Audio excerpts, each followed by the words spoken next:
All right, viewers, hello and welcome to the very first test match between the Australian representative Crocs and the Hayate Japan. My name is Max Halden and I'm joined on the stream by Kylie O'Brien. How are you going, Kylie? Very well, Max. Very excited. Yes, this is going to be an exciting game. So we'll start by introducing ourselves a little bit. My name is Max. I've been playing for about a decade now. I'm the current co-coach of the Australian under-23 mixed team. We'll be representing Australia in 2018. Kylie, I won't let you. You don't have to embarrass yourself. I'll embarrass you for you. Appreciate it. Kylie is, of course, was the the assistant coach of the Firetails in 2016, the coach in 2012, and played in 1996. So has a storied history with Australian Ultimate. Yeah, pretty excited about tonight. I mean, the crowd's starting to come in. The weather, having been beautiful in Sydney for the last 3 weeks, hasn't done us any favours tonight. But at the moment, the rain's coming down, but pretty lightly. So not going to be enough to bother these two teams, I think, with the calibre that we're going to see out there tonight. Yes, and we've got the full stadium set up. We're, of course, coming to you live from Leichhardt Oval in beautiful Sydney, Australia. Of course, not so beautiful, as you alluded to, Kylie, but home of the Tigers, a good NRL team. We'll be going to two Tigers home grounds. The test match in Melbourne will be at Punt Road Oval, which is, of course, in Melbourne, is the home of the Richmond Tigers in the AFL. So worked out perfectly. I know, hasn't it just? So we're going to be going soon to the rosters of both teams, but tonight these teams are just so strong, Kylie. It is amazing the quality we've got coming out on the pitch tonight. I'm so looking forward to this game, and I think, these teams have a fantastic history, both at the World Games level and also at World Ultimate Guts Championships. So it just should be such a close game tonight, and I think the crowd here is absolutely going to be looking for a spectacle. Yeah, they are filing in as we speak. We're expecting maybe up to 2,000 people to come. Of course, numbers may be a little bit affected. Some of you may have opted for the stream option because of the weather tonight in Sydney, and we thank you very much for joining us live around the world on the Ultimate Frisbee Australia YouTube channel.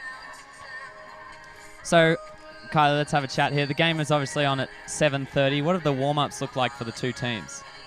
Well, not surprisingly, the Japanese warm-up has been a lot longer. Something that they're known for. They break their warm-up into stages.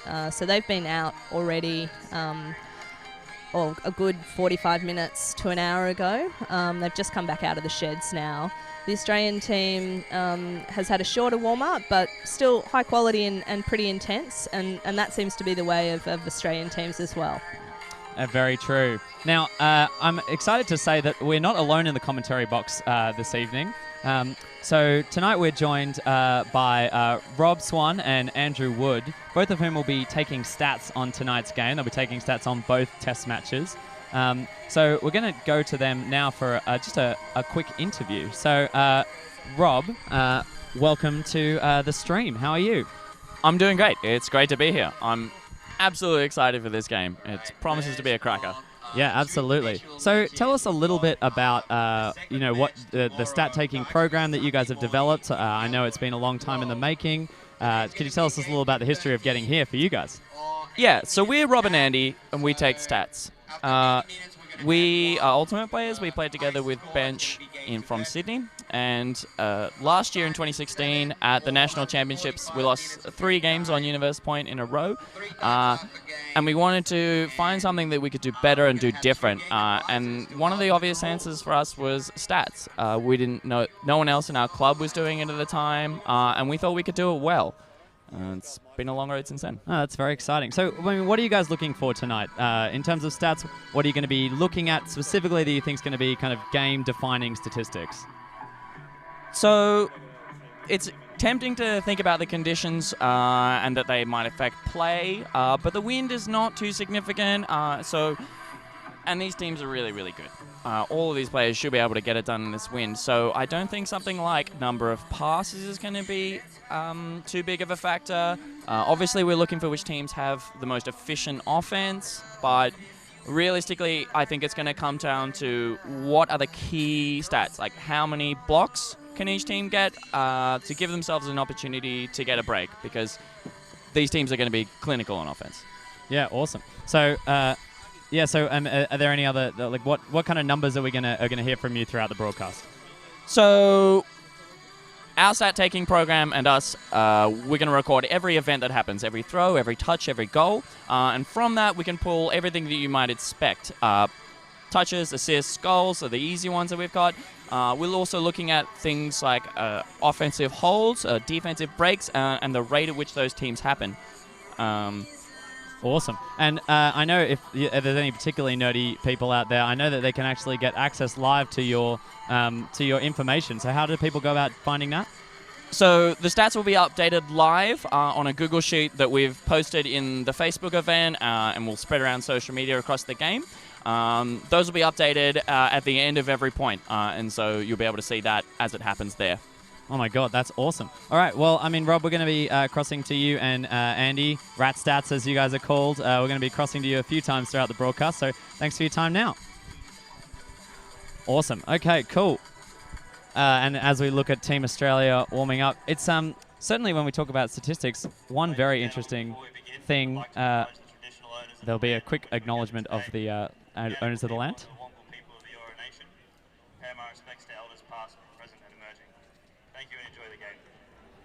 Awesome. Cool. And the one of the key stats tonight, Kylie, that it's going to be crucial. This 13-point game is what we're playing tonight. Only 13 points. Yeah, I think, well, that's what the teams play to at World Games, so I think there's trying to replicate that. But I think there has been some talk that potentially the game might be extended by a couple of points, so we'll have to confirm that and come back to you. But okay. I think they just want to make sure that this spectacle goes on for a long time, and that we really reward the crowd that's come out tonight, and make sure that they really get the most bang for their buck. Yeah, awesome. Well, maybe let's have a quick chat now about the history of the two teams. They've both powerhouses of Australian Ultimate. So, I mean, you want to have a quick chat about how they've been in the past at World Games specifically? Yeah. So, in terms of Japan, they have been in World Games every year since Ultimate's been part of the competition. So first happened in 2001 in Japan, and every 4 years they've been there. So Australia didn't qualify for the first one in 2001, but have been there since 2005. So the two teams have met 3 times, and each time Australia's been victorious, but very, very close scores. So back in 2005, they won 13-9. Fast forward to 2009, they won 13-12, and most recent win in 2013 in Colombia was 13-10. So, if those scores are a pretty good indication that we're in for a close game tonight. Amazing. So it's just we're just having a few technical issues with the stream. So we're just going to. So we're just waiting on the arrival of both teams. They've just popped back into the sheds. Now, what are we going into now? We now in the sheds, of course. What's happened earlier, Kylie? Yeah, I think there's been a really great tradition for the Crocs, and they've had past captains present their jerseys tonight, which I think has been a really nice touch and really special for the players. So Jonathan Potts, current AFDA president, was captain in 2005, so he's presented jerseys. And then Diana Warman and Jono Holmes, who were captains in 2009, have also done jersey presentations and just shared some of their experiences of what the Crocs meant to them, to the current players. And I think that's been really appreciated by the players, and just added that little bit of excitement for them for the night. Yeah, that's awesome. And you can't overstate that. These really are the best. Did the Crocs in 2005, where she was the vice captain back then even. Back again in 2013, and along with Peter Blakely captaining the Crocs. Is now the captain in 2017. Isn't that amazing? I mean, took her 12 years to get that promotion, but I guess that's the grass ceiling in action. What can you do? Still, as you can see, the crowd is now really filing in. Yeah, and we're just waiting on the teams are now ready to enter Leichhardt Oval. Very exciting. Fantastic. Yeah, and while we wait for them to come out, looking at the Japanese team, interestingly, they've just got one returning player this time around. So Ayumi Fujioka is back. I don't believe that she played at the last World Games, but she's played prior World Games to that. So, you know, experience could be a factor tonight in this game with the nerves kicking off. So it'll be interesting to see which team can adapt quickest. Absolutely. It's a very interesting difference, and we'll definitely get into talking more about this. We may be interrupted by the entrance of the teams here, of course, but it is a very different style, this World Game style. You know, the points are shorter, the campaign is much shorter as well. The whole thing is a very condensed elite ultimate experience, and all these guys have experience at Worlds. I mean, every player except for one on the Australian team has represented their country before, and I'm quite sure almost all the Japanese players have as well. So but it's still such a different experience to be in this World Games format. Oh, absolutely. I think, interestingly, across both teams, their World Games players have come from all three divisions at the last WGC 2016 competition. So mixed, open and women's representatives from both across Team Japan and the Crocs. So it just shows the strength of players across all three divisions. Absolutely. And I know from talking, you know, one big adjustment that the Australian teams will need to be making is that if for those international viewers who aren't aware, we've just come off the back of the single-gender national season in Australia. It's run separately to the mixed season, which is not necessarily the same across the world. And I know it was actually quite a tough adjustment for a lot of these players to move back into mixed. The pace is different, the style is different. So that's certainly an adjustment that all players will be having to make, both the Australian and the Japanese teams. Yeah, and as you said before, Max, the points are often very short, and we have had confirmation that the game is 2-13. So both teams obviously keen to replicate that World Games style scoring system. So, you know, we're expecting maybe the conditions will have a little bit of impact, but should expect to see a lot of fast-paced action. Yeah, it's going to be very exciting. Even this weather, I'm sure, will not slow these teams down on the field at all. I'm sure they're used to playing through conditions such as these ones. Yeah, and if we look at the way that the teams have qualified for World Games, and as Max said, we're waiting for the teams to come out. So as soon as that happens, that's where the focus will be, and we'll change tack for a minute. But for World Games, the USA obviously very dominant at WGC. And so they've come out as the top ranking. Australia's come in second, qualified second, and Japan's qualified fourth. Now we've just got the game advisors coming out, so we'll turn our focus there.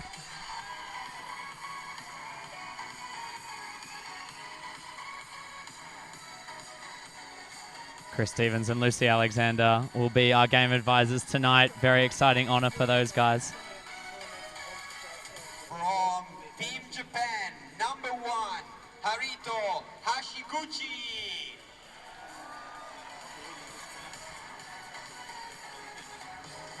Number 5, Kana Kobayashi. So we have the Team Japan coming out now. Number 8, Ayumi Fujioka. And how exciting for these guys to come out, have the crowd, give them a bit of a roar. Number 9, Takaru Komori.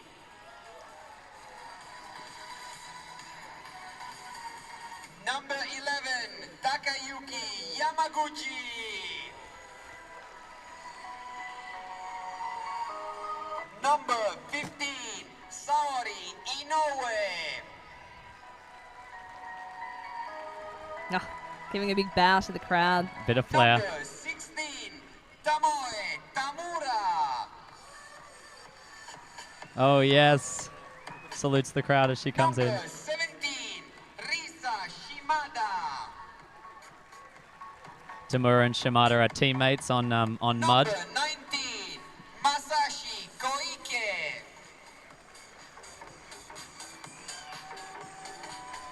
Number 22, Taku Honna. Number 25, Kenjiro Kawase.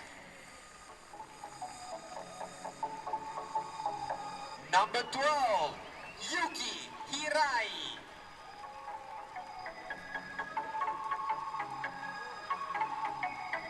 Number 31, Yuko Sato.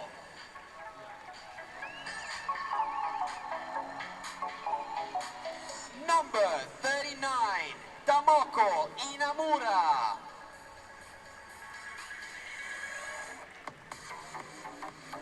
Number 77, Yuta Shimura.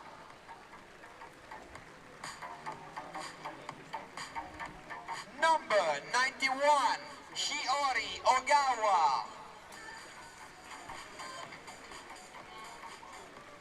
And number 85, Tatsunari Kunieda. Kuniata, the only non-Japanese born Japanese player, born in California of the United States. For the Australian team, number 1, Lachlan White. Time for the Australian team to come out. I think you'll hear the crowd really amp it up now. Oh, bit of a false start from Lachlan White. Number 5, Vivian Stetner.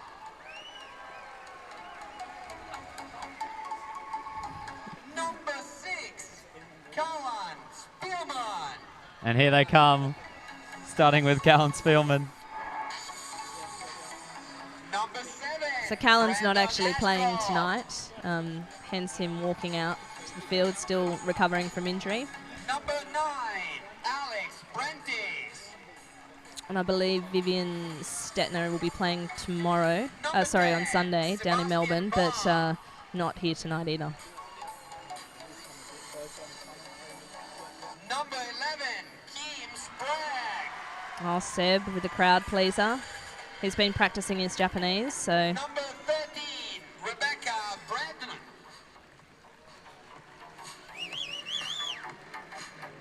Number 14, Mark Evans. Big cheer for Mark Evans, hometown boy. Number 17, Michelle Phillips. Japanese team excited to see Michelle. Number 23, Peter Blakely.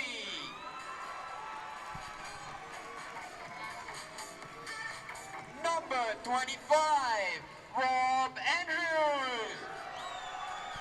Another hometown hero in Rob Andrews. Number 28, Rosie Durson. Rosie as well, a Sydney sider. oh, Number don't say that, 31, Max. She's from Alexander Wollongong. Ladamatos.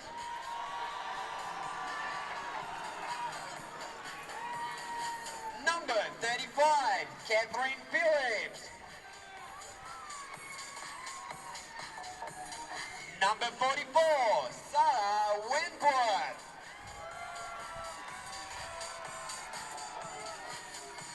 Number 45, Mark Isherwood.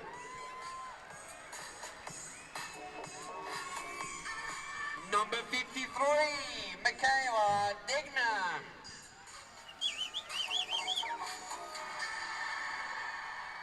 Number 70, Adelaide Dennis.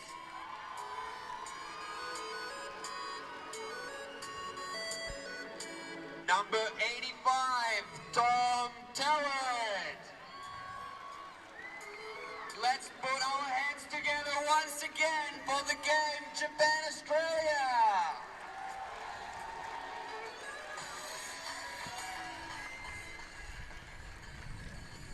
And now let's all enjoy the Japanese anthem.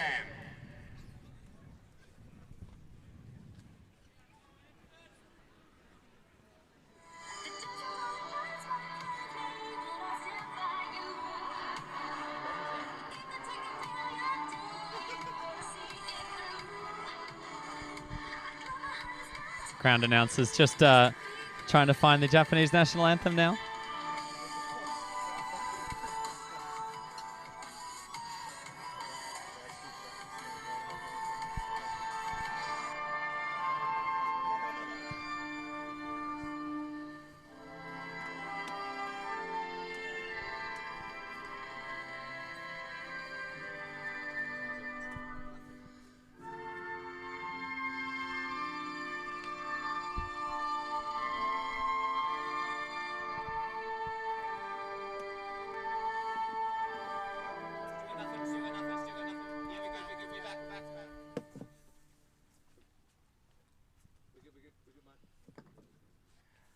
So I heard Japan has a present for the Australian team.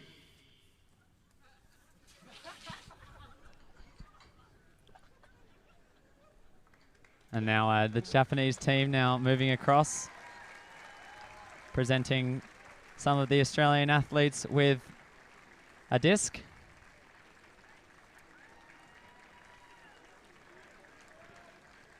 Nice little shaking of the hands.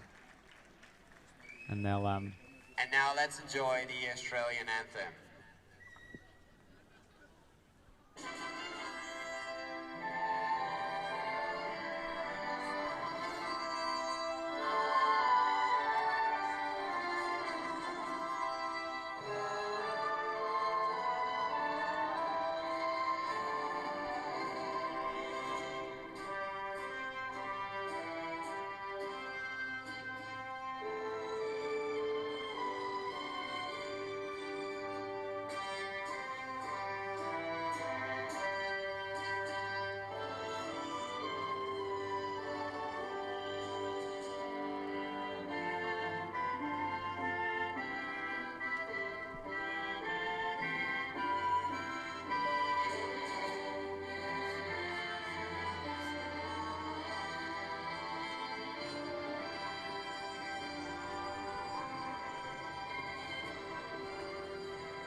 Let's put our hands together once again for all the coaching staff and all the volunteers for the University of Sydney.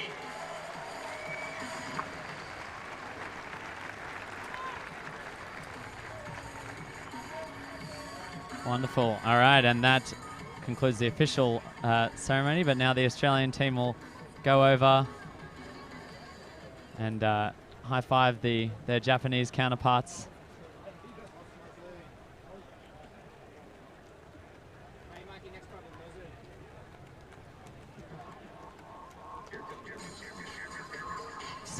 Nice little show of spirit there at the start. Absolutely. We still have people streaming into the ground as well, which is excellent. Yes, absolutely. The weather in Sydney, the traffic's always a nightmare, as you know well, Kylie. So, sure there'll be plenty of people still coming in right up until that first pull, which is happening at 7:30. Well, was scheduled to happen at 7:30. Probably not more than about 5 or 10 minutes away from that now. Texans here. I got discs. Got discs. And now we've got Chris Stevens is mic'd Could I have up. the team captain, please, for the toss? Our game advisor, bringing both of the captains over. Okay. I'll just quickly, briefly explain. Game to 13, half at 7. There's a 20-minute half time, which isn't included in the time cap, and the time cap's 80 minutes. So we'll be doing 2 tosses, one for the ends and offense, defense, and then one for the first gender split. So, okay, toss.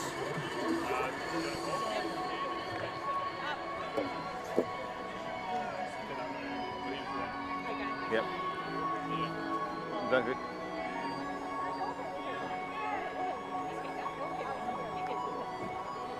You go off defense? Defense, okay. And which end would you like? We'll take defense. So, okay, well, one more flip. One more flip. Team Japan winning the first toss, choosing to play defense. First split. Women. Four women. Four women first point. 4 women first point. Clean sweep for Japan. They're winning both tosses. And they've elected to go 4 women for the first point. So I believe we go with that gender split to start for the first point. Yes, absolutely. So yeah, it will be Japan starting on defense with 4 women in, I believe, the end zone to the right of screen when we get the stream, when that central camera comes up. And then we will be alternating from there. Alrighty, so let's have a look at the rosters for... we may in just a moment getting a graphic up for the rosters for both teams. But let's have a quick talk about that gender split. So it's going to be 4 women for the first point. Afterwards, 2 points of 4 boys. And then they'll alternate 2 and 2 from then on in. So we'll have almost an exactly equal gender split, which is a pretty exciting change to the rules over the last couple of years, Kylie. Yeah, definitely. I think it's think it's a great change. It really gives both teams a chance to showcase all of the talent across their team, and interesting for Japan to choose to go 4 women immediately on defense. I guess they think that that's a good advantage for them to start off with. So yeah, and it's exciting to see teams basically.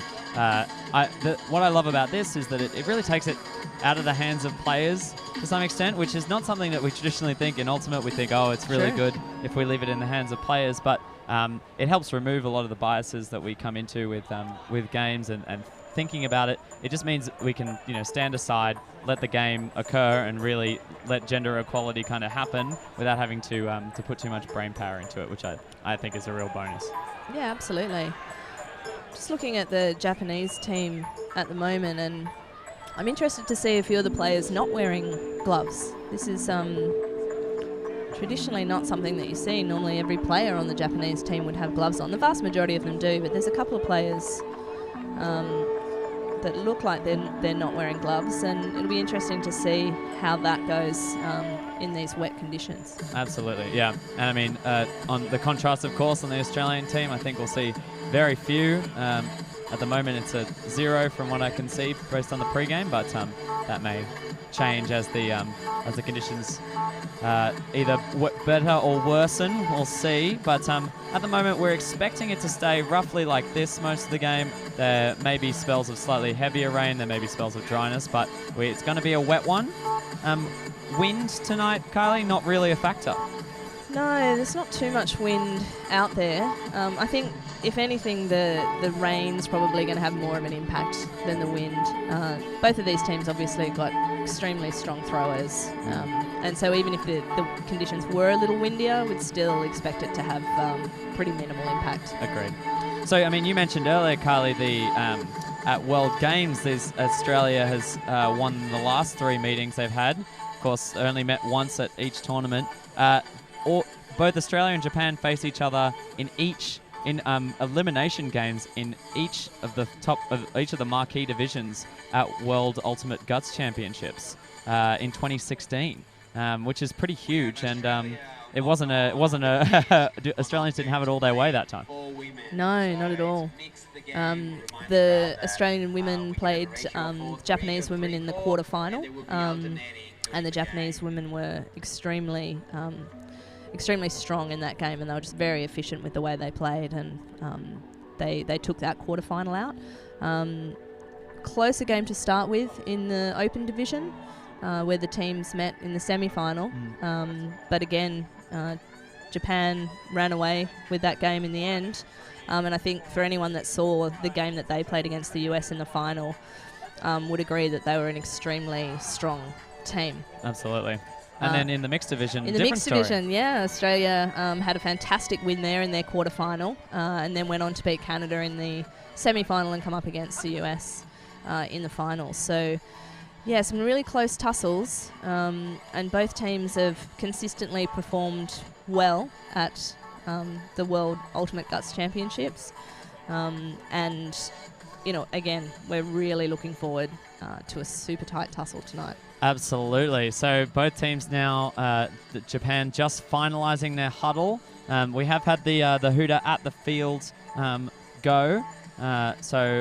And the Australian team is on the other end taking the line. So we will be looking to go very shortly, which is very exciting in this first ever Australia versus Japan Test match series. Pretty much a world first in terms of a WFDF sanctioned test match between 2 teams internationally, Kylie. I know, it's so exciting. It looks like the Crocs have their line set. So I'm just looking along the line there. It looks like we've got Adelaide Dennis, Rosie Dawson, Peter Blakely, Kat Phillips. I think is that? Got a little bit of obstruction of vision there. Looks like Mark Evans, Seb Barr.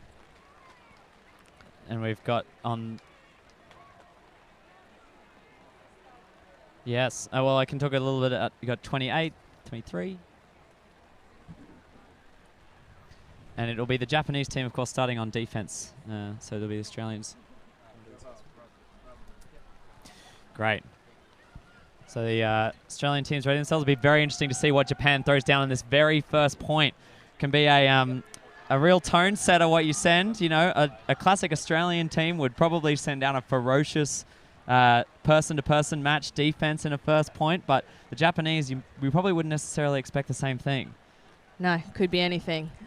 Could be a zone, and often they'll have quite a poachy setup at the front. Not too worried about the mark. Really, just trying to make the other team throw a lot of passes. So it'll be fascinating to see what their defensive structure is right from the outset. Absolutely, and yeah, it's an exciting line out there.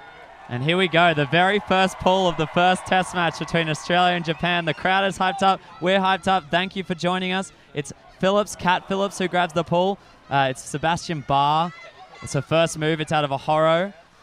And now it's Blakely, the captain, with the disc on the sideline. There's not a lot happening for him. Oh, the Japanese mark comes way off. Leads Blakely. It's a big cross-field throw. It's a pretty spectacular one, and it's perfectly weighted to number 35, Catherine Phillips. Wow. Great start from the Australians. I mean, the pressure was on immediately from the Japanese, wasn't it? Yeah, really very clever marking from the Japanese. They put a lot of pressure on. There was no dump there for Sebastian Barr, but as you see on the replay, he's thrown that connection is a very familiar one for Barr and Catherine Phillips, and that's a beautiful catch to start us off for Australia. And that'll be a great confidence booster for them as well. You know, tricky conditions, lots of nerves, lots of adrenaline pumping through both teams. Feels pretty great to get that first offensive hold. Yeah, that's a really good start for the Australian team. And so they'll be now going the other direction. The gender ratio will now be 4 boys. So on the Australian line, we can see it's Andrews and Tullett. There's Wise. We've got Spragg is on the field, Brereton, and it'll be Rob Andrews who will be pulling out the ball, and the co-captain, of course, Wentworth.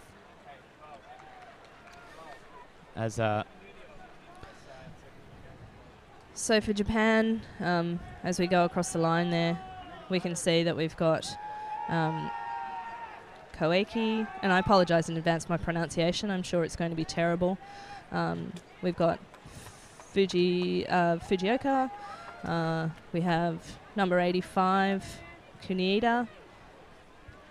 We had Kawase. Yeah, Kawase on the line there. Australians are down quickly, and they're straight into a bit of junk.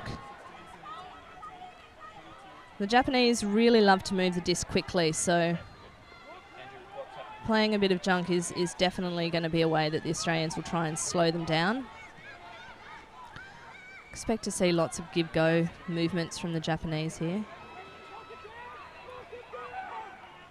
And they've now transitioned to match defense. Oh, lots of pressure from the Australians. Stall count must have got quite high there, but the Japanese are patient. Oh, a big poach from Tullett. Oh, right in front of our screen, in front of our commentary here. Huge D there. Can the Australians convert now? Tullett fakes the deep throw. Straight across. Oh, big D from number 8. Nice work. Fujioka. She's the veteran on the team. And she's a smart player. She's always going to be up there in that area looking for opportunities to get the D. Big mark by Spragg. And again, lots of tight pressure. Oh, mix up there. Australians get another chance.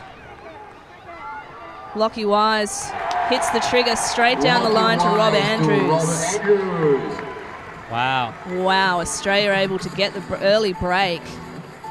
Looked like they'd lost their opportunity there for a moment after that great defense from Fujioka, but big pressure around the mark.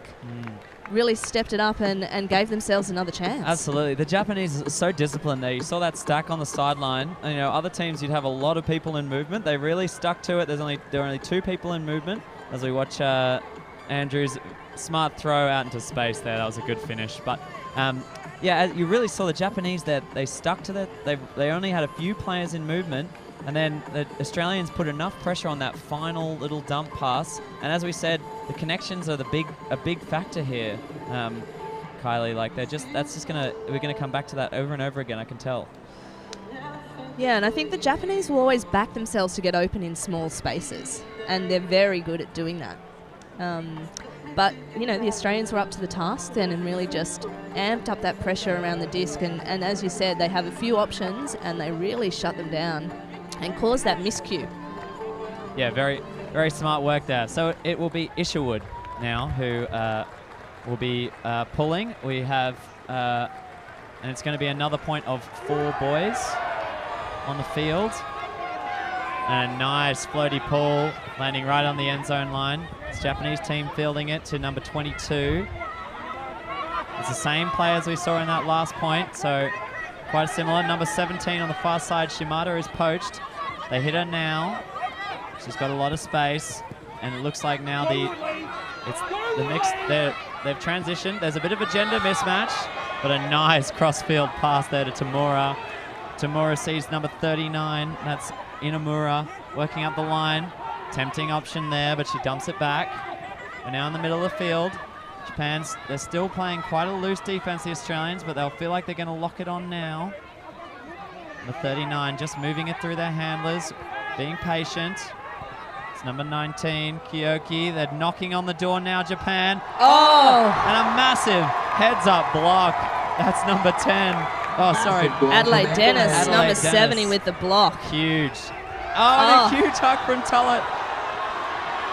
It's an exciting one. Oh! That's a great grab there by Ashcroft. Massive grab by Ashcroft. One of the fastest men in Australian Ultimate. Shows it there. Wow. Amazing. Wow, the Australians will be very happy with this start. That is huge. An amazing bid from Koike. As we and when we watch the replay, I'm sure we'll see he would have got a fingertip to that. But as we watch that replay of Dennis. Oh, wow. What amazing heads-up D! You know, she knew it was coming and just had to put her body where the disc was and nailed it. And then no hesitation from Tullett. He just launches that disc. Yeah, easily a 60-meter pass. As we watch it on replay, there is maybe just the slightest touch there from Koike, but it's Ashcroft who's in the right position. Yeah, that was a fantastic bid down there as well, but you know, Ashcroft has a pretty amazing vertical leap, and he really had to use every centimetre there to get up above the Japanese player. Absolutely. Ashcroft, of course, comes from a sprinting background, found Ultimate. He was actually looking for the athletics club at university. And couldn't find it. couldn't find it. There may still not be one, but the Ultimate club managed to get him instead, and he's been hooked ever since. So he's great for Australia to have someone with that kind of speed. Yeah, not surprisingly, Japan's called a timeout. But if you watch the way that they were moving the disc down the field then, very typical traditional Japanese fast movement, lots of the little inside-out flicks, and then looking for that give-go down the line just into that power position. And they looked like they were in control all the way to the end zone, and then just push that last pass. And as you said, fantastic heads-up D by Dennis. But yeah, just a bit of red line fever, which is very unusual for Japan, but just I guess in this kind of high pressure environment, some new connections building as we go. And yeah, it's a bit of struggle. But as they come down, one thing that I think we'll see a few times in this test match, the Australian team won't be afraid to match up differently in terms of, traditionally when you collapse, you would try and find a player of the same gender to mark, but the Australians will be more than happy to just find the closest player to start with and then switch after that. There's something I know that they've talked about a little bit as a team, because, you can have confidence really with any of these players on the field that they can mark anybody for at least 20, 30 seconds. Absolutely, and it just gives them a little bit more flexibility as well. And I think that's one of the key things that head coach Dan Rule's looking for in this team is to just try some different things and see what works. Absolutely. It's always been one of Rule's strengths is his ability to find some new and unique aspects of Ultimate to bring to Australia. So okay, it's 4 women this point. We're firmly in the gender switch now, and it's Japan now has it on their own end zone line. A hard match defense to start with. Oh, Andrews hunting a block. Nicely picked up there by the Japanese player on the sideline. Swings across to number 39. On a lot of space for the Japanese player. Beautiful inside out found there. And now they're moving freely, the Japanese players. Still looking for that strike deep. Oh, that's more like the Japanese style play that we expect. Lots of quick movement, taking advantage of those short passes, looking for the longer opportunities if they're there, but really working their speed around the disc. And they made that one look easy, didn't they? Yeah, that was beautiful. And exactly as you said, Kylie, just those inside outs were what killed the Australians, and it looked effortless for the Japanese, which is certainly more typical of their style. As we see again, these nice inside passes, using the momentum to carry them further into the break space to then even open up more space each time. That'll give them a lot of confidence. You know, it's hard to go down 3-0 in a big game like this, and I think being able to get that first hold just slows down that momentum that the Australians had built and gives them a chance to reset now, come out on defense and try and get one of those breaks back. Completely agree. And I know we talked about this a little bit, but a big factor for this, if it's a game to 13, there won't be as many momentum swings in a game to 13, you know. Australia leading 3-1. Letting a team Japan get up with 3 the ball. points, you don't have as many opportunities to claw it back as you would in a 15 or a 17-point game. So Japan very happy to get that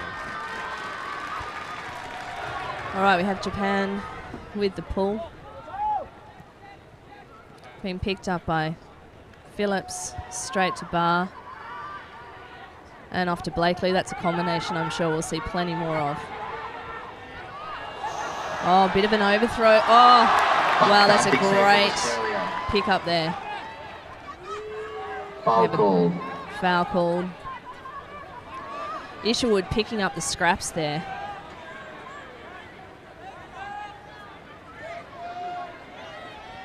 Back in play. Straight off to Phillips, Michelle Phillips. Blakely with the disc, looking for the break. Great defense there. Dennis just gets the open side. Can't. Again, Isherwood working hard. Oh, just one of those throws that comes out in the rain, the flick that slides out, and now Japan get that first chance to get one of those breaks back. Straight up the line again. Holds off on releasing the huck, and they're happy just to move it across the field. Australians playing some good match. Another overthrow. These conditions are a little bit tricky, and I think with the intensity of the defensive pressure, it's a little bit more concentration needed to make those completions. Great cut from Blakely. Launches. Just got to hold. And it's just going to hold for Dawson. Another combination that I think we'll see plenty of it at World Games. Fantastic and just another beautiful breakside backhand, boy to girl combo. 4-2, Australia That leading. was really wonderful. A really smart mark there from the Australians. I think definitely contributed to that block there.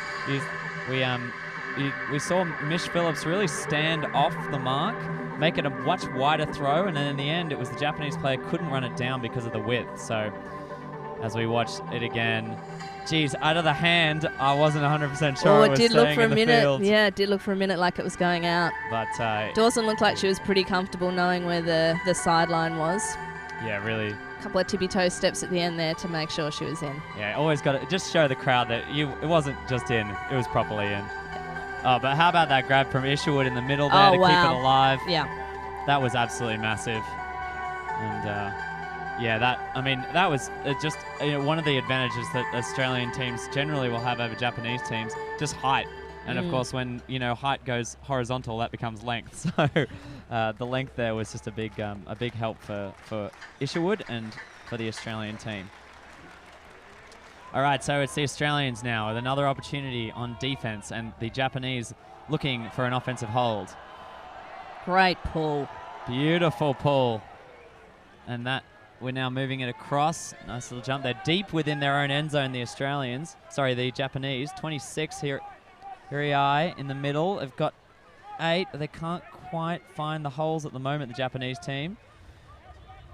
We'll see how long this holds. Nice grab there. Number 22 once again. And the Australians have transitioned to a match defense.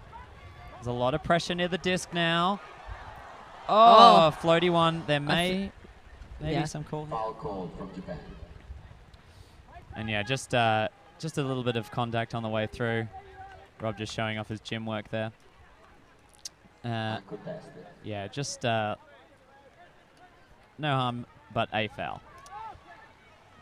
It's number 8, the veteran Fujioka in the middle of the field. A lot of pressure on that mark. Hona with the disc. Hona finds 26. That's Hirai. Apologies again for these pronunciations. Oh, beautiful inside out. Cheeky one there. Needed to lay out. Oh, and unfortunately it just slips out of Shimada's hands, number 17. And they're in movement now, the Australians. Tallett's found a big crossfield pass. Oh. Wow. Wow, the Australians really capitalised on that turn with quick movement of their own. You know, they're really matching the Japanese for that speedy movement of the disc at the moment, which I'm sure the coaching staff would be really pleased with. Yeah, absolutely. I totally agree. And this transition defense, we've seen it at least 3 times now. It's really kind of messed up the pull play, and then Japan has struggled occasionally to get the disc back, to get it back on the rails. Yeah, and I think normally you'd see Japan very happy to make lots of passes, hundreds of passes if they need to get to the end zone, but it just feels like there's that little bit of extra pressure there at the moment. I'm sure they'll make their adjustment. Looks like there's got the whole team in there now having a chat. No doubt that they'll make that adjustment as they need to.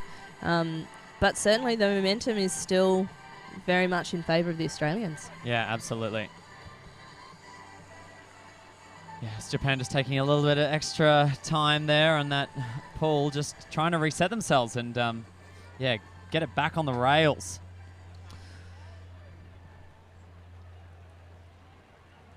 So Australians with the disc, we're back to 4 boys and 3 women.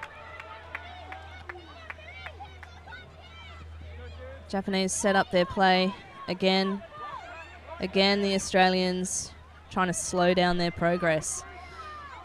Japanese just happy moving it around, using the width of the field as they need to. There's that quick punch through the middle, and again, that's where they're really dangerous. Wow, that was an excellent attempt by Tullett.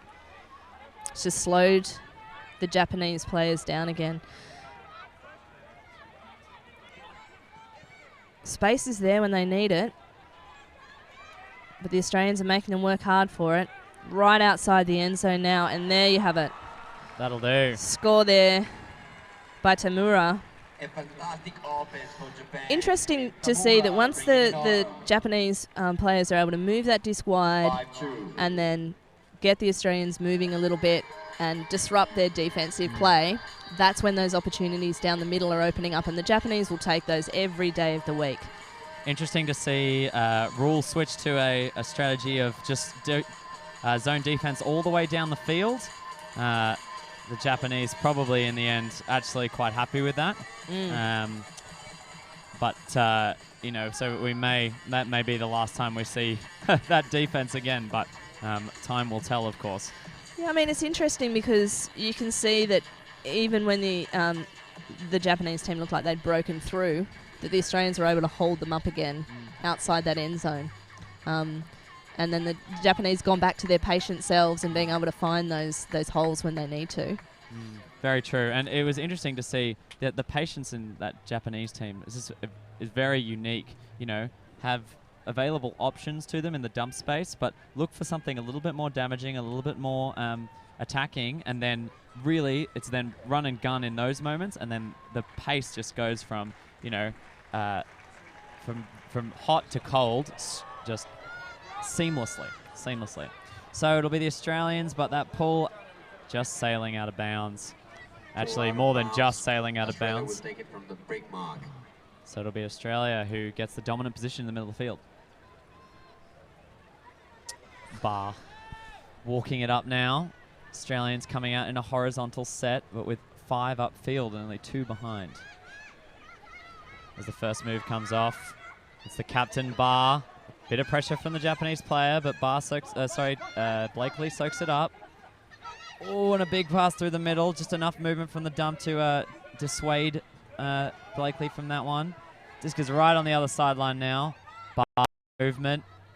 There's just some conversation. There may have been a call upfield.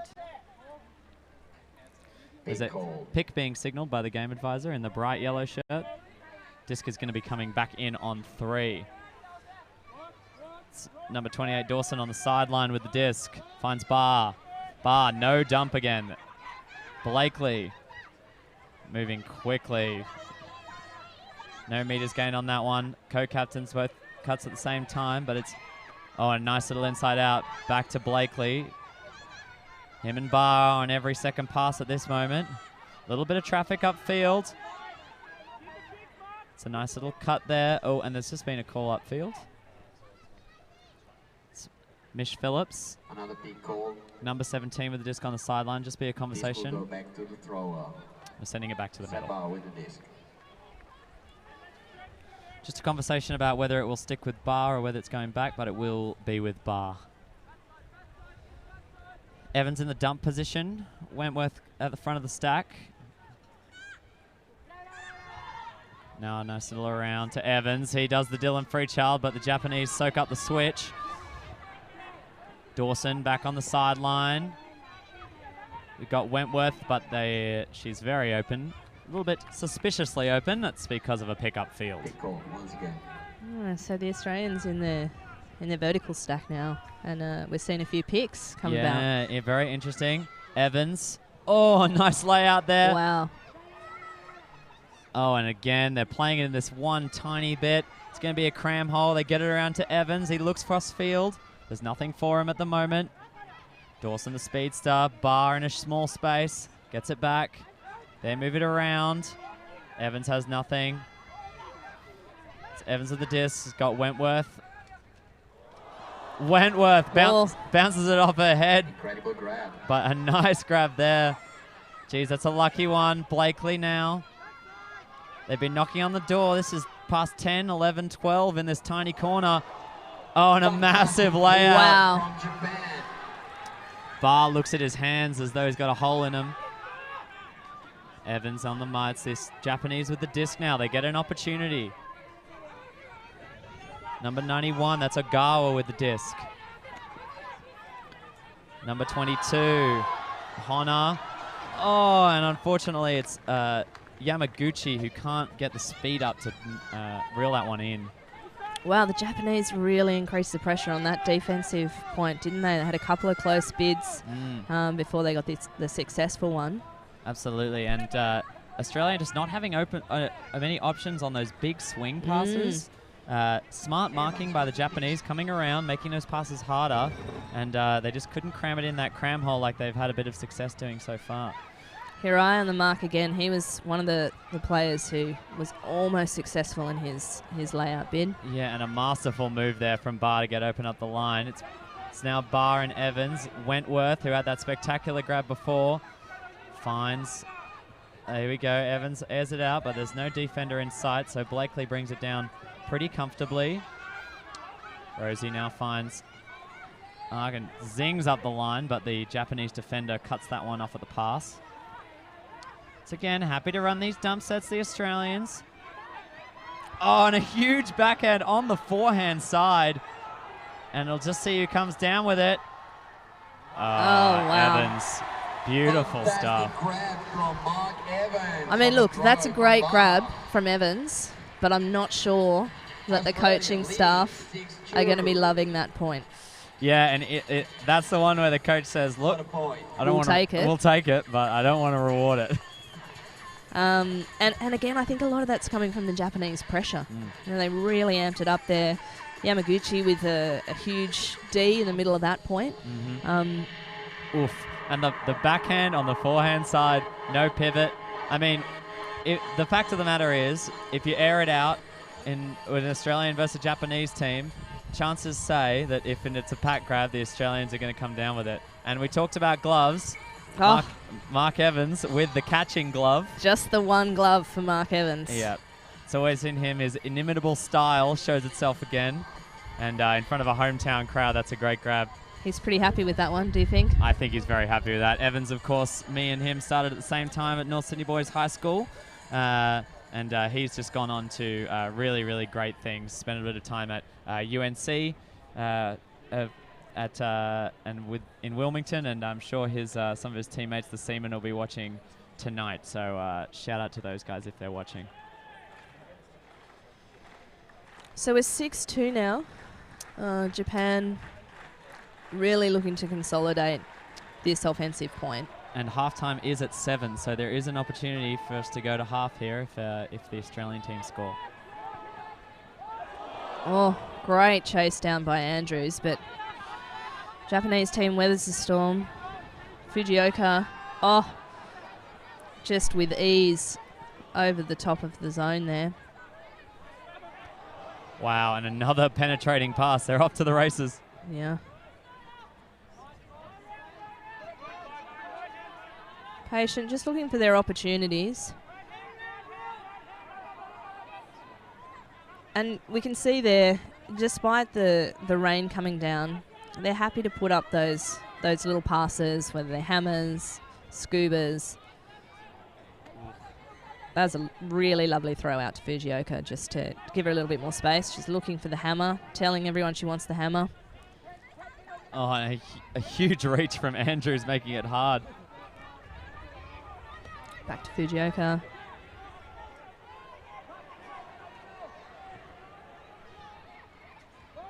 Number 5, it's Kobayashi on that sideline. Again, Japanese being really patient with the disc, but Australia making them work hard. Rob Andrews doing a lot of work around the mark there. Beautiful splits move from Fujioka. She's everywhere at this point. She really is the central point of their offense here. And, you know, there's looks like there is a stall called on the field. Stall out call from Rob Andrews. We have a contested stall. I thought for a moment that Andrews had called a foul. Contested. This goes back to the thrower. They're just discussing it now. Retracted. Rob Andrews retracted the call. So that scuba will stick with number 19. Very good spirit from the Australian player. Koike with the disc.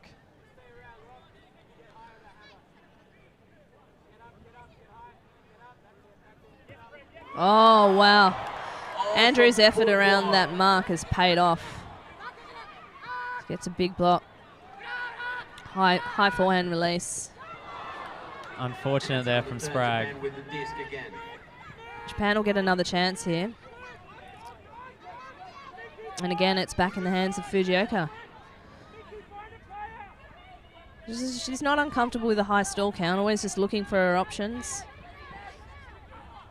And they're just looking to thread it through those Australian players there. This is where they've had the most success tonight, just that quick movement, lots of pivots and fakes to get the defense out of their way. Oh! That is a fantastic block there by Lockie Wise. Back with Tullett. Straight away to Kat Phillips. The Australians now. That was another close opportunity from the Japanese. Australians now, and Tullett just launches. This is a pretty good matchup. And Lachlan Wise brings it down. Oh, it's and Wise just at both like ends. that. Wow. Just like that, Australia's taken half.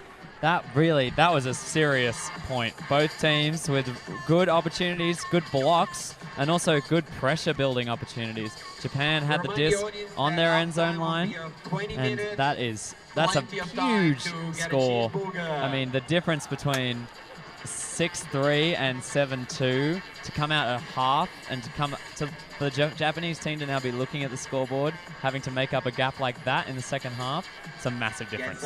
In a 13-point game, absolutely. I mean, absolutely they can do it, but that's a great point to get.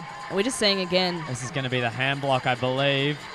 No, I think maybe this is where some foot block coming from Andrews. There it is. Oh, there it is. Wow, he read that really well. I mean, I think a fascinating tussle. That point was Fujioka really, running the show for the Japanese in the middle there, and not seeming to be too bothered by Andrews' mark.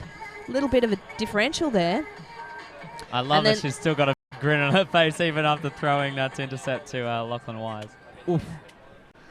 Oh, that was pretty close for Koike there. Yeah, he had another opportunity, but wow. And then Tullett just spies that gap, and he backs Lockie Wise. And, I mean, we can't stress enough, the rain has not stopped on this field. No. To be able to bomb 60-meter flicks consistently just to the advantage of a receiver, I mean, that is just an elite skill. Oh, I mean, that's a great throw. He really put everything he had into that one, Tullett. Yeah. Tom Tullett, nicknamed Cupcake, obviously has played internationally. He's played with many teams, even in Australia. Currently on Colony, which is the current reigning Australian men's champions, and also plays for Ellipsis, who most recently came third at the Australian Mixed Ultimate Championships. Yeah, and some of our international viewers, I'm sure, will know them from their 2015 win at the US Open.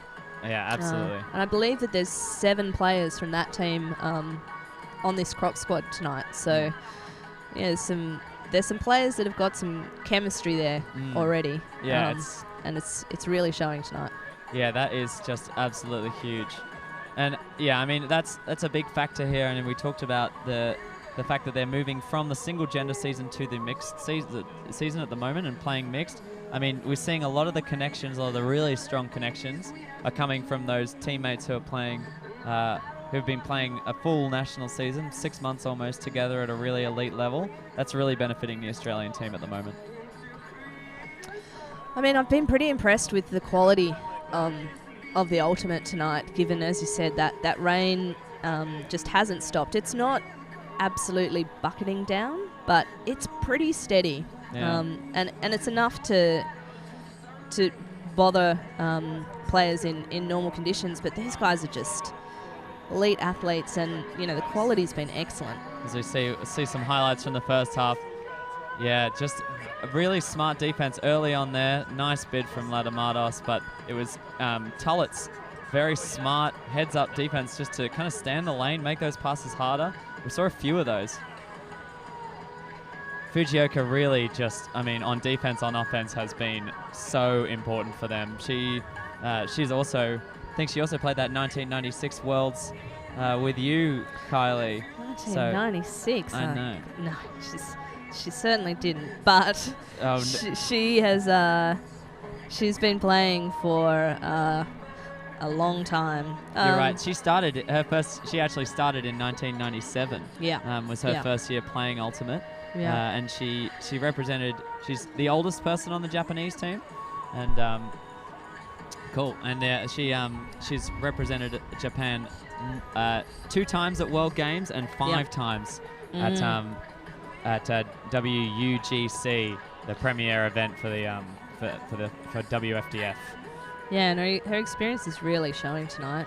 Just seeing a recap of that great grab by Ashcroft.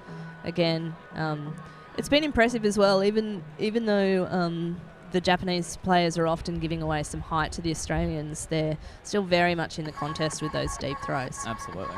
Okay, so it's I think it would be a great opportunity now to throw to Rob and Andy, who are at Stats, who have been helping us tonight with our stats taking, and they've probably got some numbers that they will be pulling out. So, boys, do you want to have a chat? Yeah. So, great. So we've got Andy Wood. How are you doing tonight? I'm doing very well. I've got a bit of a cough, so apologies if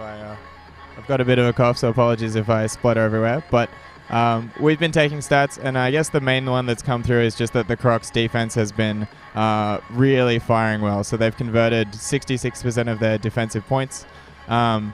This is sort of similar to tennis statistics if you think about the value of being on serve.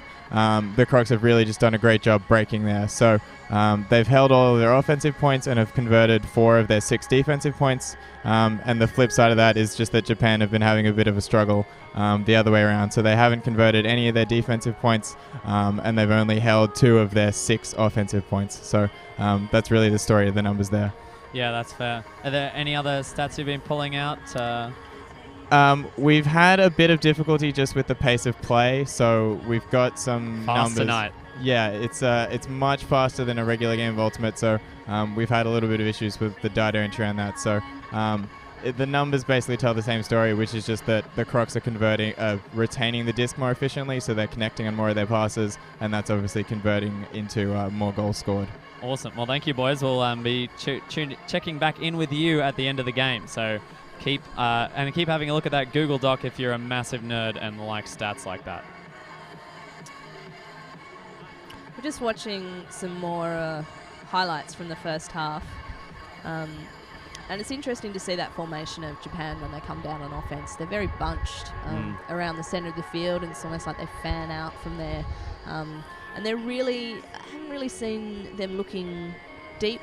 And they're obviously concerned about the height of the Australians, and probably because they're having a lot of success with that quick, fast movement through the middle. But I wonder if we'll see them changing their plan at all. It's interesting to see. I totally agree with you in the terms of their throws have certainly not been coming deep. The one big difference I've seen in the points where they've scored versus the ones they haven't is the threatening of the deep cuts, I think, has made a big difference. Absolutely. You know, we've seen a lot more players in the Japanese team in those deep, making big, hard cuts that look very threatening. And that's actually been dragging Australian players, where we saw in those first couple of points, the Aussie players were very happy to hang under, to let them go deep a little bit, and they haven't felt as comfortable doing that on defense, the Australians, and that's a credit to the Japanese movement. So, yeah, even though they haven't been throwing them, maybe you're right, maybe we will see a few more throws, but just the threat of it has certainly changed how the Australian defenders have been playing. As we just watched that unorthodox throw again from Seb Barr. Yeah, unorthodox is right. It's a hype grab from Mark Evans. Something the team can definitely get around. But yeah, that one almost cleared the stadium in terms of height. You sense that almost the whole Japanese team probably had time to get under it. But it's come off nicely. And yeah, certainly some few lucky moments have gone the Australians' way. We saw the that grab from Wentworth in the middle of the field, bonked off her head, and had the composure, maybe the experience after all these World Games campaigns to hold onto the disc. And yeah, that's certainly been going the Australians' way at the moment there. Oh. We just saw some replay as well of Ayumi Fujioka just smiling constantly while she's got the mark of Rob Andrews on her. So, but as I say, she's just dealing with it very comfortably. And Rob's putting a lot of pressure there. So absolutely, yeah. I mean, I certainly wouldn't want to be marked by Rob Andrews. He'd be one of the youngest players on the Australian team easily. He has just been an absolute standout. Probably the most. He's definitely the most recent to have found Ultimate. Started playing at Sydney University. Some of his brothers also play, but he has just been an absolute standout in terms of Australian representation and making it onto Aussie teams at such a young age. Yeah, I mean he played the last under 23s tournament in London. I believe he's still eligible for under 23s or under 24s this time around. That is correct. Currently up for selection for the Australian teams. Yeah, Let's see if he makes it. first time Dingo in 2016. His Sydney University team who've been doing all the volunteering here tonight, which has been fantastic. The men's teams won the last 2 university championships.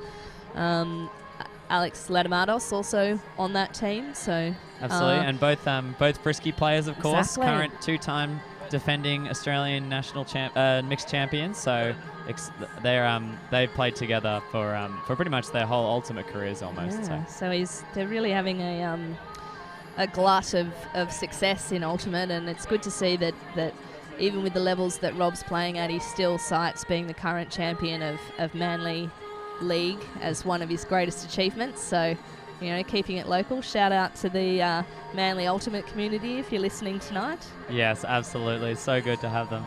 Man, so, I mean, be a fly on the wall of the Japanese team in the sheds at the moment, Kylie.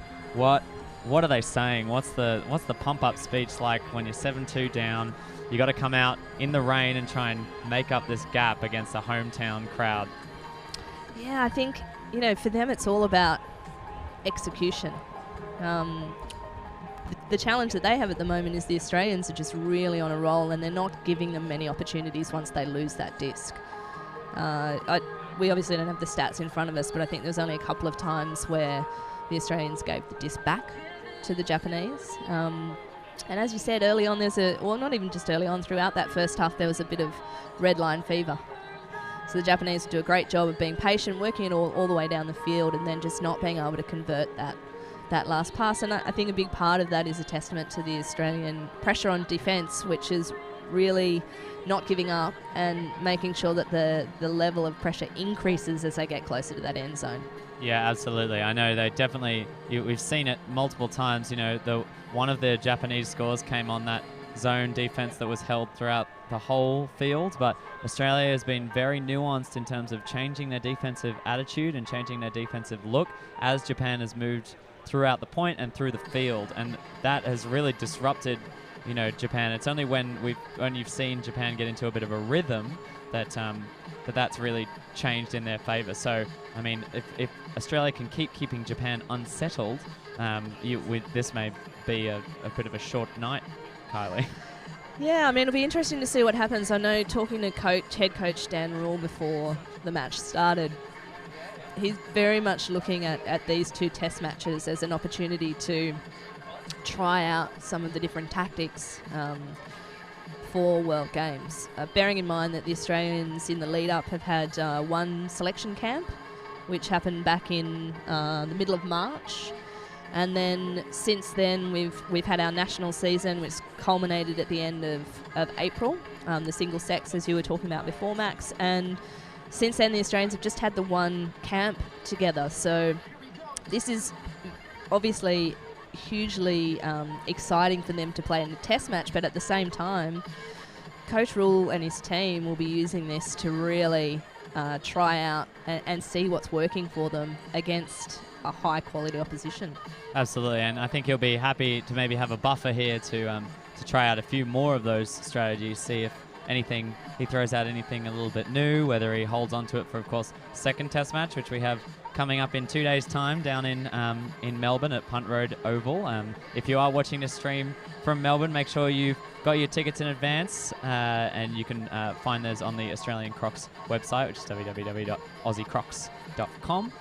So make sure you check that out. And please, I should shout out now, absolutely give them a follow on social media. All their accounts are at Aussie Crocs, so you can find them on Instagram, or you can find them as the Aussie Crocs on Facebook as well, like their page. They've got a lot of great content coming out, especially with the help of one of their assistant coaches, Matt Hill. And talking of their assistant coaches, they've got quite a big team going to Poland for World Games, but they also have Anna Ragacki, who was the coach of the World Games team in 2013 in Colombia, really helping them on the mental strength side of things. So she's introduced the mental strength program for the Crocs. They've been in phase 1 up until this point. They're just starting to move into the next phase of the campaign. And I think when you've got conditions that are a little bit adverse, like tonight, lots of nerves and adrenaline flying around, your ability to overcome that and really have a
of Ashcroft.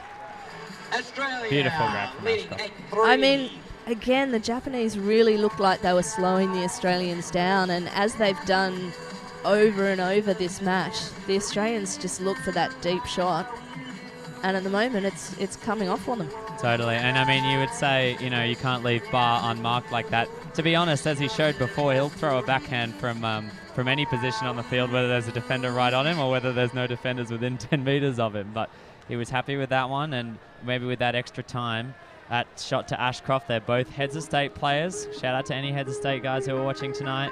All girls. They have a couple of teams now, and had the vision to just hit a pretty crisp pass, and just over the outstretched hands of number 15, Ayanui. I know Ui, rather.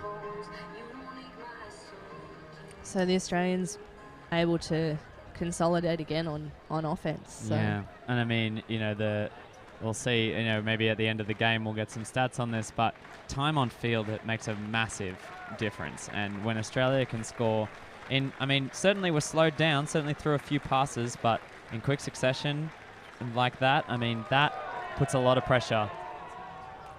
We're off again with another great Beautiful pull. from Lachlan Wise. It'll be number 19, And the Kawaiki grabbing the disc. and starting right down from that bottom corner.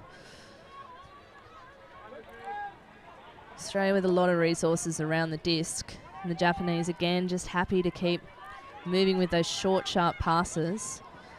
As you were talking about before, Max, just faking for that long shot, move the mark around.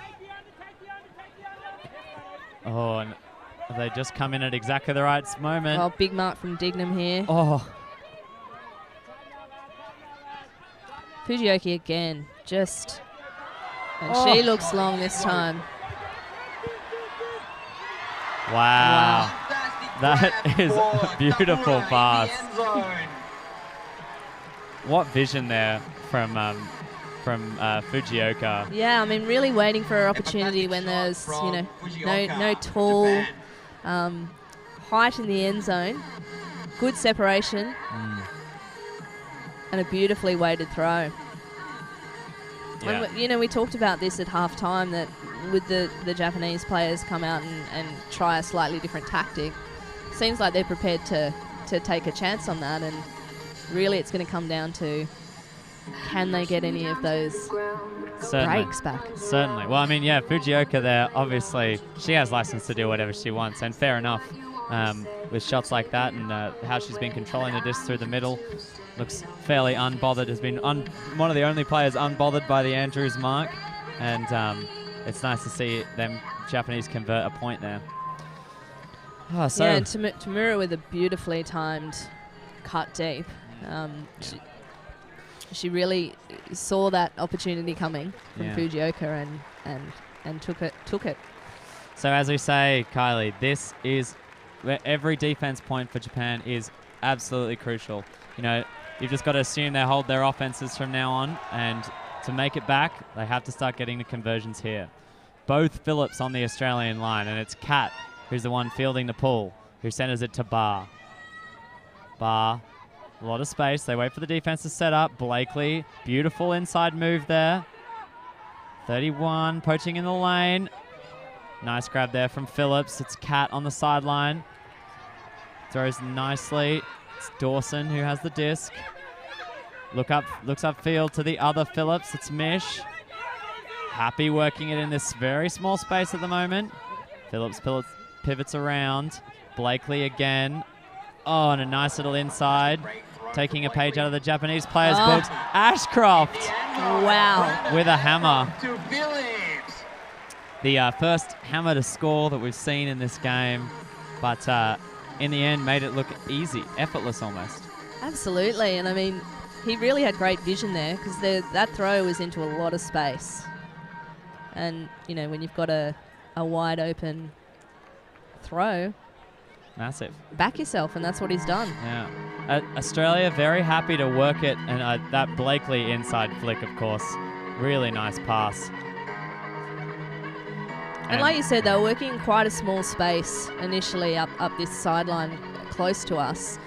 And then they just look so much like they have so much more time when they break out into that break space, use the width of the field, and then pick their targets.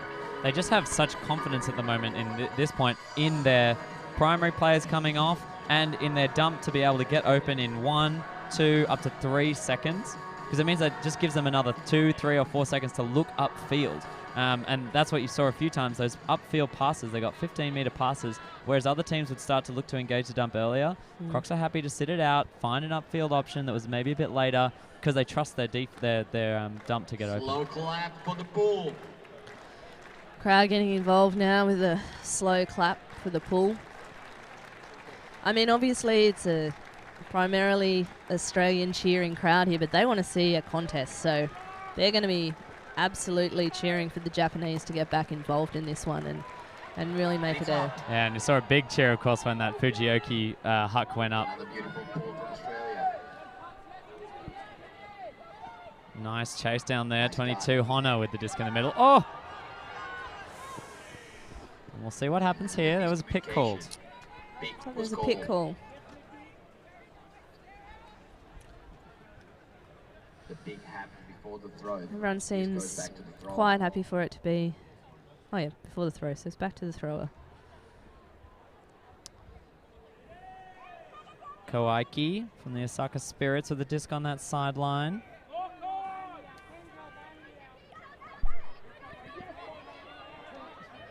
Here we are with our favorite Fujioka now. 1-2, 1-2. They got a lot more space now, the Japanese. Threaten the deep shot. Again with threatening the deep shot. Australians are doing a great job of just really cutting them down on that continuation.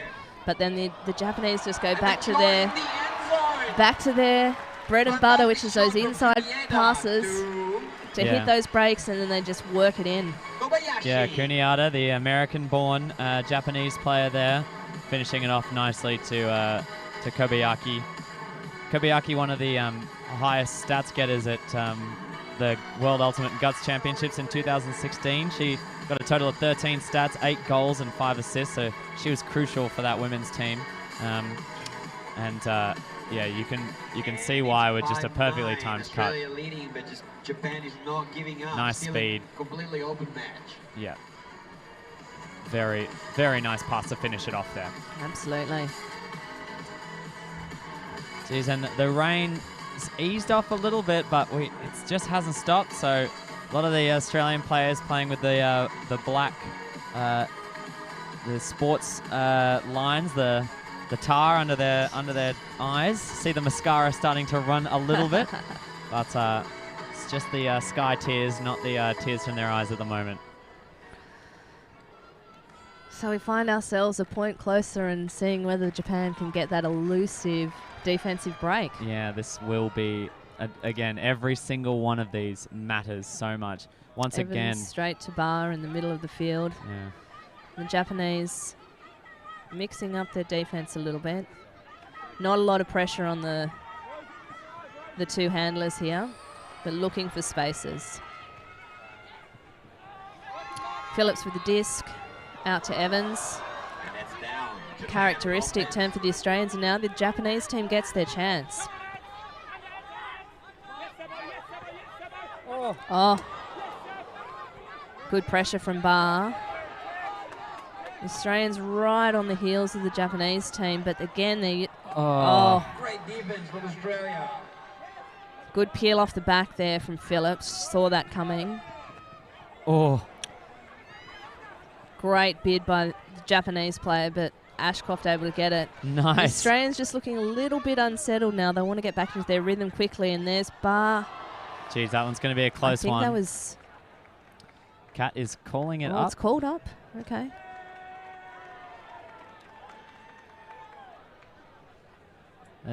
There'll be a little bit of talk on the field. How about that Rosie Dawson grab, though, in the middle there? Oh. Discussion whether the disc is up or down. And here we go. We'll check the instant replay. Geez, it's very inconclusive. You see a bit of a wobble there. Frame rate not... A little blurry. Not quite close enough to tell. And we'll see how this gets resolved. That Dawson grab in the middle I was pretty big into. Oh, that's and contested. from the other angle, This let's goes have a back to look. the thrower. Geez, the hand is Oh. under it. It's a contested up call. It's a tough one to say. From the view yeah. of the commentary booth, I'm calling it down. Do you agree, Kylie?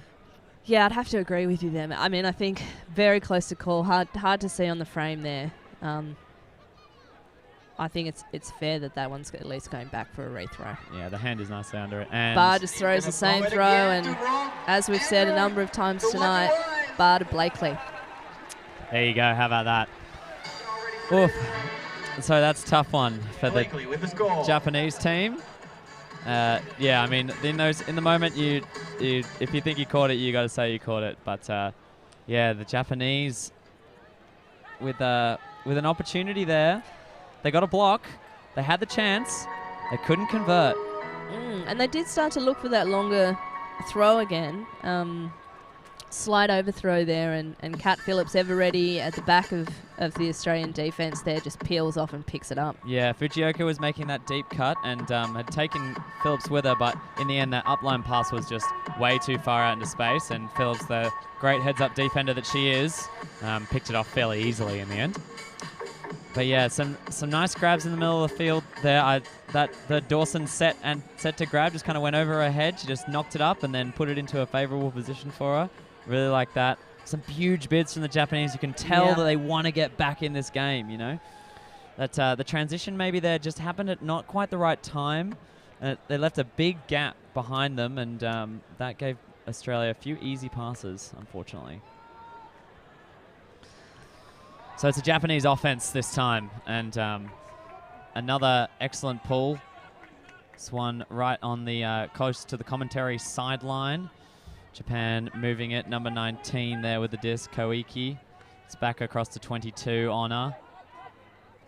Honor once again, back to Koike. Koike rather, I should be saying Koike. Inamura, the handlers, moving it confidently. Australia threatening, but they're not really putting in a big stand here. The Australians now happy, it's moved across. Giving an option in the middle. There's not a lot of pressure here. The Japanese will be happy to just keep marching it up the field. We'll see if there's a change here late in the field, but at the moment, they've got an open pass every time. Yeah, the Australians playing more of a Japanese style of zone here. Not a lot of pressure on the mark, but really trying to hold that space in the middle, and that's the opportunity they were looking for there. Yeah, commentators curse that the pressure was there, just was hidden from even the commentary booth in the Japanese team. Unfortunately, now Australia with a shot. There's a deep look looking. Phillips also happy to hit it across field hammer to Wise. Wise hits Andrews on the sideline. Looks off that inside out. Bit of a challenging one, but he may still throw it. And there we see it. There's a slow movement. It's in the field. Wow, and that is another goal to the Australian team. As predicted, an inside out there, using his width to get around the Japanese mark, and wasn't the perfect throw he was maybe looking for, but it was good enough to stay in the air and in the field. Boom, and that is Australia now 2 points away from winning this first test match in Sydney. Yeah, it's great to see a change up there with the defense from the Australians. And, you know, we just talked about it being similar to the Japanese style where there's not a lot of pressure on the mark, but still looking for opportunities to get blocks, and Tullett renowned for his defense. Yeah, absolutely. And, I mean, if there was anyone to get that block, it was Tullett. I mean, we saw a great heads-up D from Dennis earlier in the game, but Tullett gets some of the most amazing blocks just through his sense of the game. You know, he doesn't actually have to be looking at the disc, takes a quick look, knows what's happening, and then throws his body on the line at the moment exactly when it's needed. And it's one of his great skills, so just through experience. As we see it again, hits that pass, and Tullett, beautifully timed. yeah, comes out of seemingly nowhere to get that block. So Australia on defense now. It's 4 ladies, another 4 women point, and Japan now 6 points in the hole. Will need to hold this offense. Mark Evans with the pull for Australia.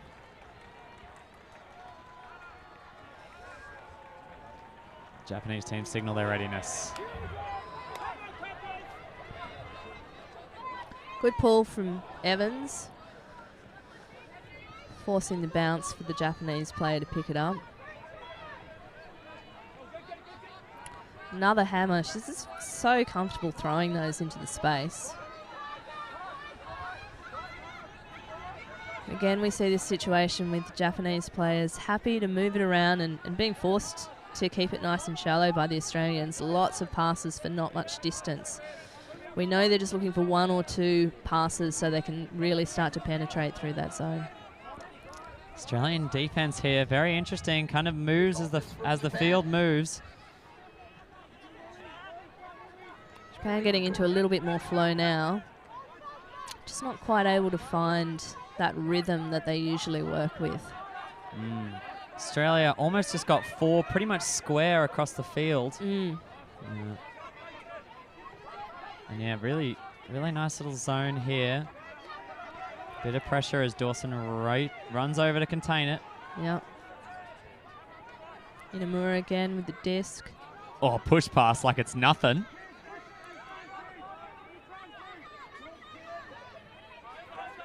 Japanese really just biding their time now. Oh. Fujioka directing traffic. Now they've got that pass through, but the Australians have managed to slow them down again. Oh. It's just ice and fire for the Japanese, isn't it? It's go, go, go, and then patience. They get into that red zone area again. Hunting a block, the Australian team. Absolutely. Oh, and on the end zone line. Wow. I mean, that's what we expect from a Japanese team, right? The Australian team did a very good job, and you could sense that they were just sniffing the opportunities, but the Japanese really soaked up the pressure and just pass by pass just wore them down until the space opened up right in that end zone corner.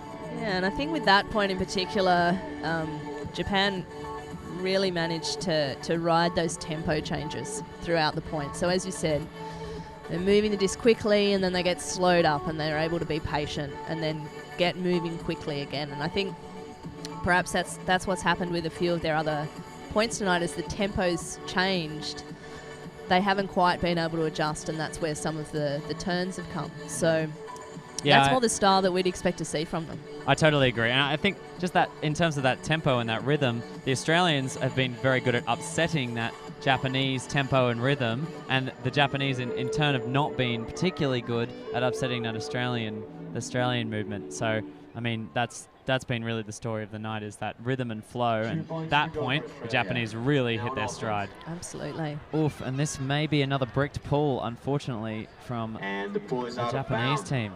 And that's not what you need when you're chasing down a 5-point lead. You don't want to give up those meters. No. With no pressure. Exactly. And as we see, Australia once again setting up in this this five-player upfield set. Barr confidently walks to it. They've now got, it's 2-3-2 for the Australians. And we'll see if they can find the space. Oh, and a lovely inside. Japan still in a junky set here, holding it all the way to the end zone line. It's Mish Phillips. She's played a year in Japan. Ashcroft with the disc. He's been a star for them tonight. Uses speed to go up the line. Another beautiful inside out from Phillips. Oh, and a nice scuba. Wow.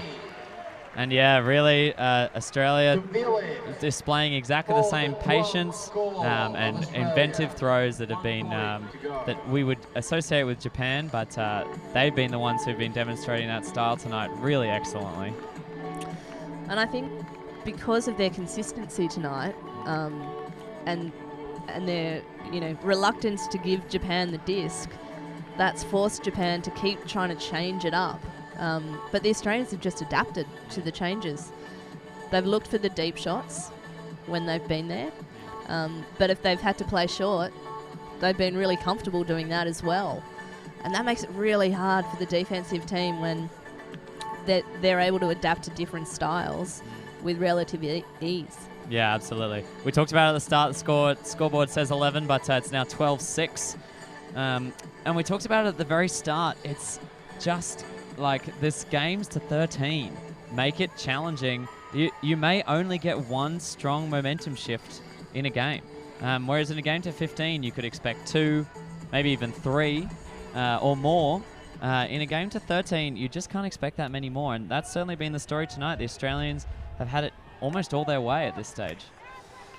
So it's game point to the Australians, but it will be the Japanese starting on offense. Lucky Wise with the pull, another big arcing pull, landing in and again bouncing. Oh, great chase up there by Latamatos. Again, the pressure is just relentless from the Australians at the moment. Yeah, they're showing the hammer there, but they safely move it around. They've got number 16, Tamura, on the sideline. Latamatos looking to get his block in his hometown. An opportunity there for Wise. Oh. Unfortunate there from Kawazi. And again, we see the Japanese, once they get through the middle of that junk, really comfortable now, looking for the longer throws. Unfortunate in that situation not to convert. Totally. Wise now with an opportunity. Australia have a chance to win this first test match in Sydney at Leichhardt Oval. Wise with the disc, calling his shots. High stall count here. Latamatos there for the bailout. Hits Tullett, their teammates on Colony. A big deep shot coming. Tullett not afraid to hit that. Oh, Andrews.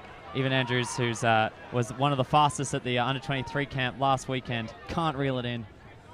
So Japan with the disc again, keeping this game interesting and alive. Oh, an inside out. This could be the opportunity now. Australians streaming quickly to the end zone. Andrews, unmarked. The Japanese players now with it. This is it. Lefty, Rob Andrews closes the game. Just like that. Wow. Andrews to Prentice. The Japanese team, you see them they can't really believe it, and I can't really either. We can't believe it either. Not what we would have expected at the start of the game, Max. No, and that was a quick 55 minutes. As we just watch on replay, just easy finish. And it's Rob showing a beautiful lefty backhand there. Thank you again, everyone. Inside backhand and inside flick. First international test match ever. There we have it, Max. Let's all give first a big clap international again for test match done. Just huge. I mean, you can talk about the narrative of that game, but I mean, Australia just displayed poise, adaptability, and just rhythm, amazing connections for a group of people who have only had precious little time to play together. Really used what they had. Japan, uncharacteristically flustered. We saw it in that first point, and although they got it back together more at the end, it didn't change that much. No, I mean, it'll be fascinating to see what happens next in Melbourne. As we've alluded to, Japanese players off the plane this morning, they'll have a couple of days of recovery under their belt when they get to Melbourne. And the way that this test series will work will be, firstly, obviously, if one team wins 2 games, they win the series. If it's 1 game apiece, we go to goal difference. And if that's still tied, then the winner of the final test match, which will be in Melbourne in 2 days' time, they will be the victors. So Japan, if they'll need to crush the Australians in Melbourne, but they still have an opportunity to take home the cup. And it is a big trophy, I promise you that. Yeah, the golden Wattle Sakura Cup is what we're playing for at the moment. So cherry blossoms, obviously huge in Japan and very much associated with that country. Yeah, exactly. And that's the trophy that the teams are playing for. So yeah, the team's in a huddle, and I think we're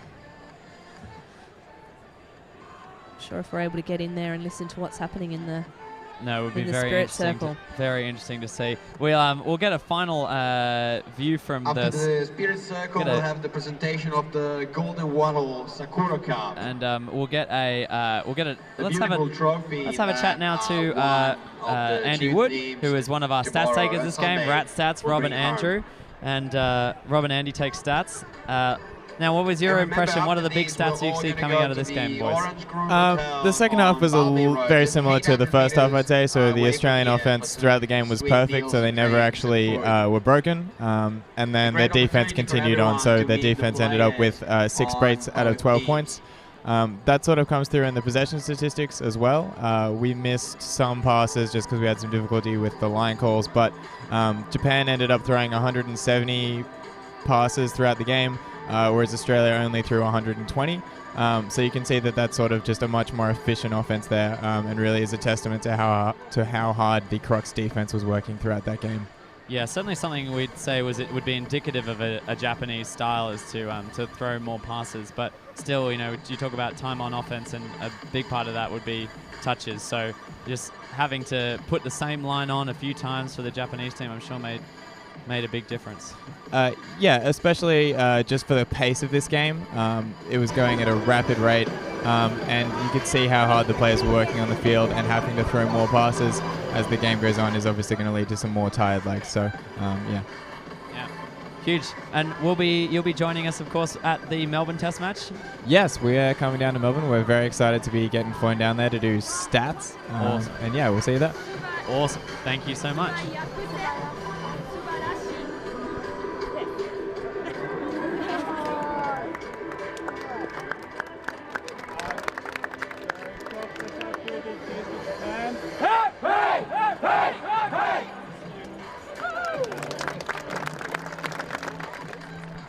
Yeah, apologies for potentially talking a little bit over the circle chats there, but yeah, it's nice to see the spirit between the two teams. I'm sure they will be very excited to get another opportunity to play down in Melbourne. So yeah, we're looking forward to Melbourne, aren't we, Max? That's it. So we'll be joining you from the commentary booth in beautiful Melbourne. It's the game will be at 11:30. Sorry, I should say at 1:30. Is that right? Well, check your local broadcaster for the time. Split the difference, 12:30. Yeah, exactly. Sometime in the early morning. But yeah, a thrilling second half as we watch the highlights from both teams. It's great to see Japan get a few points on the board, really hit their rhythm. And I think that will give them confidence going into the next game, Kylie. Absolutely. And, as we've talked about tonight, uncharacteristic mistakes from Japan. And no doubt that they'll remedy that. And what a beautiful place to finish. Great spirit between these two teams. And we are very, very excited to be joining you next time in Melbourne. Thank you for tuning in to the Australian Ultimate Frisbee stream of the first test match between the Australian Crocs and Japanese Hayate. We'll see you in Melbourne. Thanks, Kylie. Good night, everybody, and see you in Melbourne.